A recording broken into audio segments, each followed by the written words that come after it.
Hi friends, welcome back to my channel. சமையல் today இன்னைக்கு நம்ம சேனல்ல ஒரு சூப்பரான லஞ்ச் பாக்ஸ் ரெசிபி பார்க்க போறோம். குடைமிளகாய் சாதம். இது ஈஸியா சட்டுன்னு செய்யக்கூடிய ரெசிபிங்க. வாங்க எப்படி செய்யறதுன்னு பார்க்கலாம்.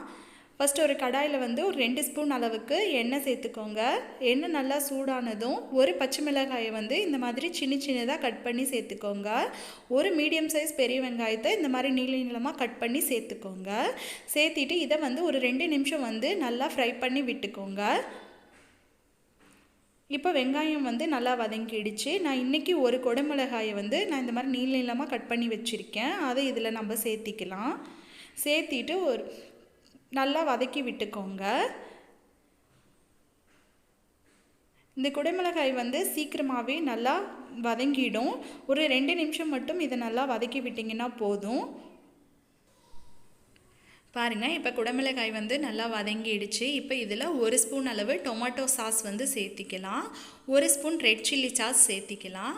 சேர்த்திட்டு இதை வந்து நல்லா மிக்ஸ் பண்ணி விடுங்க. இப்போ இதை வந்து நல்லா மிக்ஸ் பண்ணி விட்டாச்சு. இப்போ குடைமிளகாயும் நல்லா வெந்துடுச்சு. இந்த சமயத்தில் நம்ம இதுக்கு தேவையான அளவு உப்பு சேர்த்திக்கலாம். கொஞ்சமாக மஞ்சத்தூள் சேர்த்திக்கலாம்.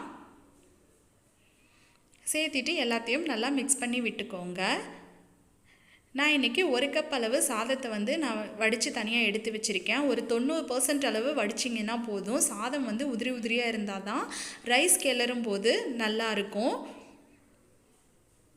பாருங்கள், இந்த அளவுக்கு நல்லா உதிரியாக இருந்தால் தான், ஒன்றோட ஒன்று ஒட்டாமல் இருந்தால் தான் ரைஸ் கிளறும் போது நல்லாயிருக்கும். இப்போ இதில் சேர்த்துட்டு இதை நல்லா மிக்ஸ் பண்ணி விட்டுக்கலாம். பாருங்கள், இது எல்லாத்தையும் நல்லா மிக்ஸ் பண்ணி விட்டுக்கோங்க.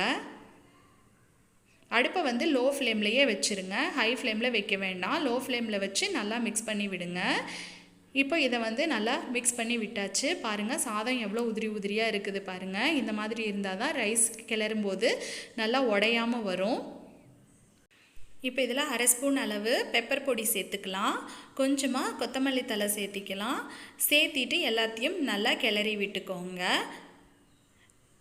அவ்வளோதாங்க, நம்மளுடைய குடைமிளகாய் சாதம் வந்து ஈஸியாக ரெடி ஆயிடுச்சு. குழந்தைங்களும் வந்து ரொம்ப விரும்பி சாப்பிடுவாங்க. அவங்களுக்கும் ரொம்ப பிடிக்கும். திரும்ப செஞ்சு கொடுங்கன்னு சொல்லி கேட்பாங்க.